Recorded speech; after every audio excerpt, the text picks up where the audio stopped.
ఊరి చివర ఉన్న ఎర్ర గార్డెన్స్ తోటలోనండి రకరకాల మామిడి చెట్లు వేరే వేరే మొక్కలు ఇవన్నీ ఉన్నాయి కదండి. అవన్నీ చూసుకోవడం కోసం మేము అప్పుడప్పుడు ఆ సైట్ దగ్గరికి వెళ్తూ ఉంటామండి. చూసారా చుట్టూ అంతా పొదలు, పెద్ద పెద్ద అడవి మొక్కలు ఇవన్నీనండి. అడవిలాగే ఉంటుందండి ఆ దారంతా కూడాను. ఈ అడవి లాంటి చోట కొన్ని అరుదైన పళ్ళు మనకు దొరుకుతాయండి. మా చిన్నప్పుడైతే పొలాల్లోనూ ఆ చేలగట్లంట ఆడుకుంటూ తిరిగినప్పుడు అండి ఆ పళ్ళు అవి కోసుకుంటూ తినేవాళ్ళం. ఏంటి ఆ పళ్ళు అనుకుంటున్నారా? చూపిస్తానండి. ఇప్పుడైతే అంటే చిన్నప్పుడు పొలాలు తోటలు అలా తిరిగిన వాళ్ళకైతే తెలుస్తాయి కానండి.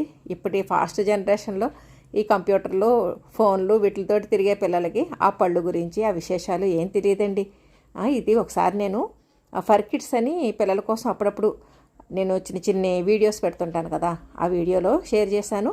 మళ్ళీ ఈ మధ్య తోటకి వెళ్ళినప్పుడు అండి కనిపించినాయి. అబ్బా భలే ఉన్నాయి అని చెప్పేసి మీకు మరొకసారి చూపించడం కోసం షూట్ చేస్తున్నానండి. పుల్లరేగు పళ్ళు అండి.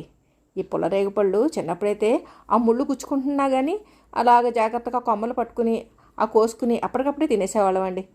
అవి మళ్ళీ ఎంతంత ఉంటాయండి, చిట్టి చిట్టివి బఠానీ గింజలు ఆ సైజులో ఉంటాయి. ఇంకా చెప్పాలంటే బఠానీ కంటే చిన్నగానే ఉంటాయేమో, కానీ టేస్ట్ మాత్రం చాలా బాగుంటాయండి.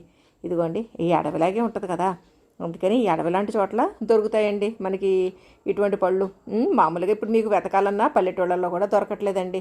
ఎందుకంటే ఇప్పుడు నాకు కామెంట్ సెక్షన్లో వస్తూ ఉంటాయి, మేము చిన్నప్పుడు తిన్నామండి అని. వాళ్ళు రకరకాల నేమ్స్ అంటే వేరే వేరే ప్రాంతాలు ఉంటాయి కదండి. తెలంగాణలో ఒక రకంగా, రాయలసీమలో ఒక రకంగా పలుకుతూ ఉంటారు కదా రకరకాల ఈ పళ్ళని. వేరే వేరే పేర్లు ఉంటాయి కదా, ఆ పేర్లు అవి చెప్తూ మాకు ఆ వీడియో చూస్తే పాత రోజులు గుర్తొచ్చినాయండి అని అంటూ ఉంటారు. ఒకళ్ళైతే మాకు పంపిస్తారా మేడం, మీకు ఎంతైనా ఇస్తామని అన్నారు. ఇవి మనకి కొయ్యడానికి కూడా అవ్వదండి. చూసారా ఈ ఫ్రెష్గా ఉన్నవి కొన్ని ఉంటే ఇలా రాలిపోతున్నవి కొన్ని మనం కోద్దాం అనుకునే లోపే రాలిపోతాయి ఆ పళ్ళు అయిపోయిన వెంటనే. కాబట్టి ఇవి కలెక్ట్ చేయడం కూడా కష్టమే. కానీ ఇటువంటివి మనం చూసినప్పుడు అండి తిన్నప్పుడు చిన్నప్పటి రోజుల్లోకి వెళ్ళిపోతాము. ఈ పుల్లరేగు పళ్ళు ఆరోగ్యానికి కూడా చాలా చాలా మంచిదండి. ఇప్పుడు అసలు ఈ మొక్కలే కనిపించట్లేదు. నిజమే కదండి.